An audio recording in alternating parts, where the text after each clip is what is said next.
নমস্কার বন্ধুরা, মানবীর রান্নাঘরে আপনাদের সবাইকে স্বাগত। আমি আজকে একটা নতুন রেসিপি দেখাবো আপনাদের, লিচুর পায়েস। এখন তো আম আর লিচুরই সময়। আম আর লিচু ভালোবাসে না এমন বাঙালি বোধহয় খুঁজে পাওয়া যাবে না। তো আজকে এমনি পায়েস তো আমরা সবসময়ই খাই, তো আজকে আমি দেখাচ্ছি যে লিচু দিয়েও কত সুন্দর পায়েস বানানো যায়।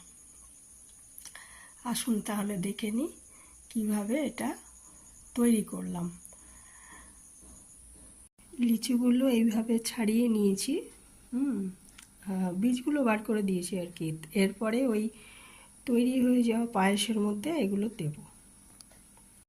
দুধ আগেই জাল দিয়ে নিয়েছিলাম। এবারে দুধের মধ্যে আমি গোবিন্দভোগ চালের গুঁড়োটা মানে ইয়েটা একটু দুধে ভিজিয়ে রেখেছিলাম, সেটা দিয়ে দিলাম।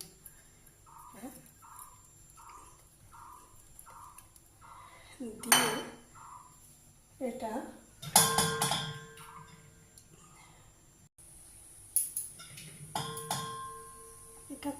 ক্রমাগত নাড়তে হবে, না হলে এটা লেগে যেতে পারে তলায়।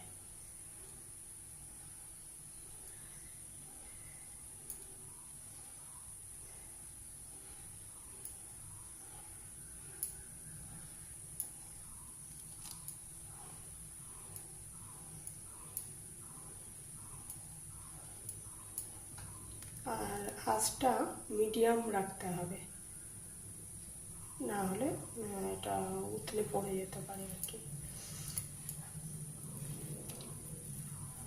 আর এই গোবিন্দভোগ চালের গুঁড়োটার সাথে আমি একটু এলাচ গুঁড়ো মিশিয়ে দিয়েছি।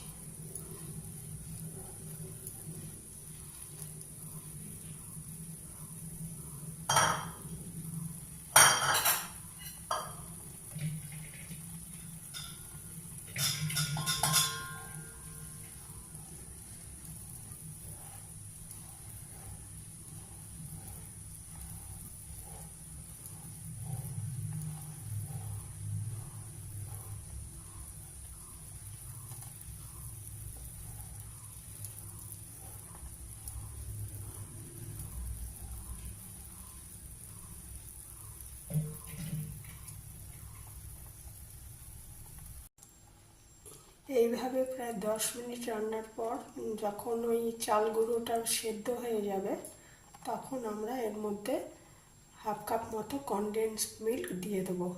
আমি যেহেতু চিনি দেবো না, সেই জন্য কনডেন্সড মিল্ক দিচ্ছি। আর যারা চিনি দেবেন তারা সাথে একটু গুঁড়ো দুধ দিতে পারেন। কনডেন্সড মিল্ক দেওয়ার দরকার নেই তাদের।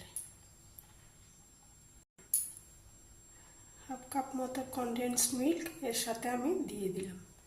আঁচটা কমিয়ে রেখেছি যাতে তলায় না ধরে যায়।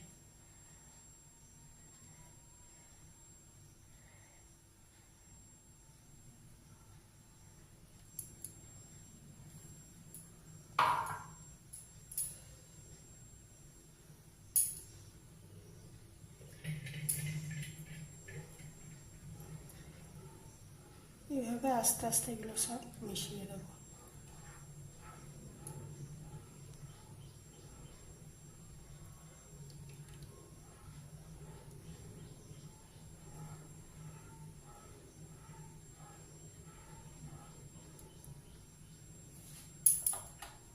এবার আঁচটা আর একটু বাড়িয়ে দিচ্ছি।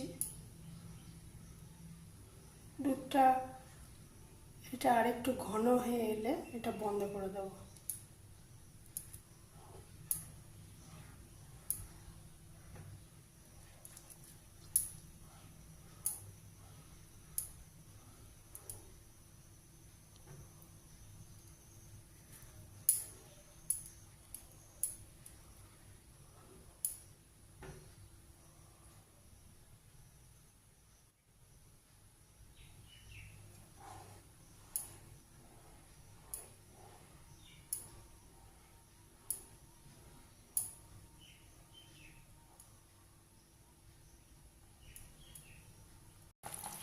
আমাদের দেখুন পায়েস তৈরি হয়ে গেছে।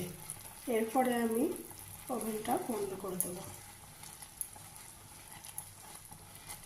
ওভেন বন্ধ করার পর কেটে রাখা লিচুগুলো, মানে বীজ ছাড়িয়ে রাখা লিচুগুলো আমি এর মধ্যে দিয়ে দেবো।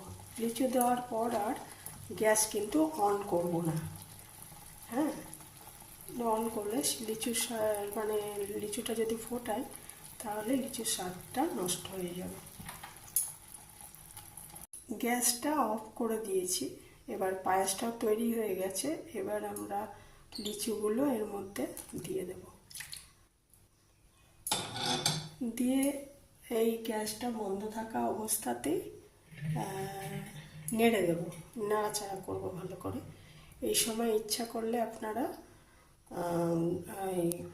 ড্রাই ফ্রুটস, আগে ভেজে রাখা ড্রাই ফ্রুটস, ঘিয়ে ভাজা সামান্য ড্রাই ফ্রুটস আমি দিইনি, আপনারা ইচ্ছা করলে এখানে দিতে পারেন। বাদাম কুচি আর ওই কিশমিশ। এটা এই লিচুটা দিয়ে এইভাবে ওভেনে বসানো অবস্থায় এইভাবে নাড়বো, কিন্তু গ্যাস আর অন করব না, ফোটাবো না আর কি লিচুটা দিয়ে। এইভাবে 10 মিনিট রেখে দেবো। মিনিট পর লিচুর পায়েসটা একটা পাত্রে ঢেলে নিয়েছি। এটা এখন খাওয়ার জন্য রেডি, তবে একটু ঠান্ডা খেতে চাইলে এটা ফ্রিজে রাখতে হবে কিছু মিনিট, 10-12 মিনিট রেখে ঠান্ডা করে খেলে ভালো লাগবে আর কি। এটা ঠান্ডা ঠান্ডা খেতেই ভালো লাগে, তাই এটা আমি এখন ফ্রিজে রাখবো, তারপর পরিবেশন করব। রেসিপিটা ভালো লাগলে একটু লাইক করবেন আর শেয়ার করবেন, আর আমার চ্যানেলটাকে সাবস্ক্রাইব করবেন। ধন্যবাদ।